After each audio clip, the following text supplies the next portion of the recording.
Yan. Since malakas na ang ulan, ready na yung ating mga DIY flood barrier. Yan.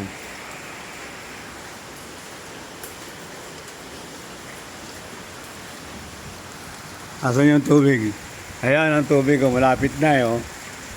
Malapit na dito sa amin, kaya nagpe-prepare na kami.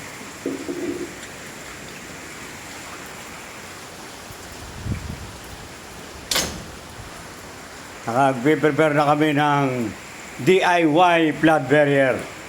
Yan.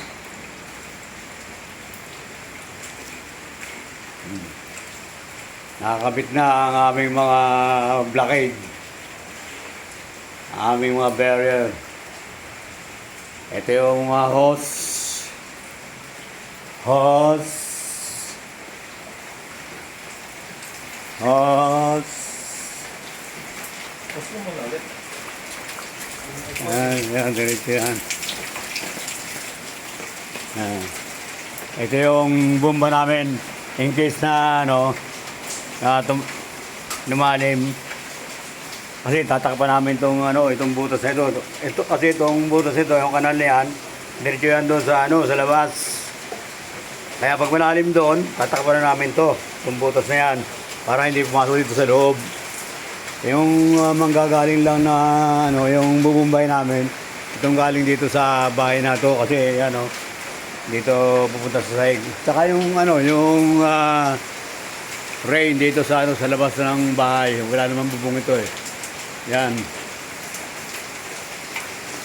Kaya meron kaming kuha na bomba para hindi lalalim dito sa sa paligid ng bahay.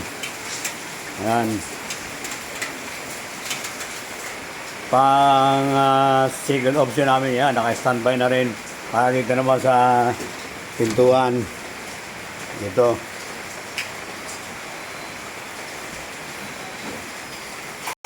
Ito, naka-standby na rin yan para dito sa front door. Ayan, dito mo naman nilalagay yan.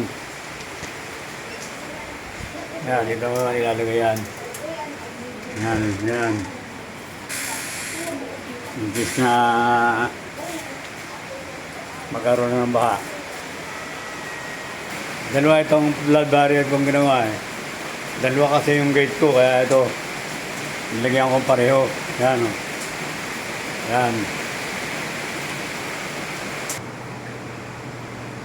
Siyempre pag lumalim ang tubig, ito mga drain yan, pupunta sa labas lahat yan. Ay malalim ang tubig doon sa kung malalim ang tubig sa kalsada, papasok dito ang tubig. Kaya dapat bumili kayo nito. Ito yung plug sa drain, sa pipe. Ito yung plug. Ilalagay mo yan. Ilalagay mo yan dito. Yan, gaganyan mo yan dyan. Para hindi makapunta yung tubig sa loob ng bahay. Yan, iigpitan niya ang ganyan. I-expand yan. Yan. Yan. Naka-plug na, hindi na pupunta rito yung tubig. Pagka talagang mataas pa, pati itong inodoro, pwede nyo lagyan ng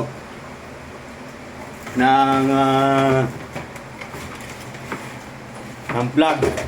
Kaya ito lang yung bomba na, ipa-plug mo yan dyan, ganyan. Hindi mo yan mabuti para umexpand. Yan, dyan. Ganyan. Para hindi makapasok ang tubig. Hindi aapaw dito sa loob ng bahay ang tubig. Ayun, ganun lang. Naka-prepare na kami sa kung sakaling tumaas ang tubig. Kaya yan, tayo mismo gagawa ng paraan sa mga bahay natin kung inaabot ang baha. Sige, bye-bye!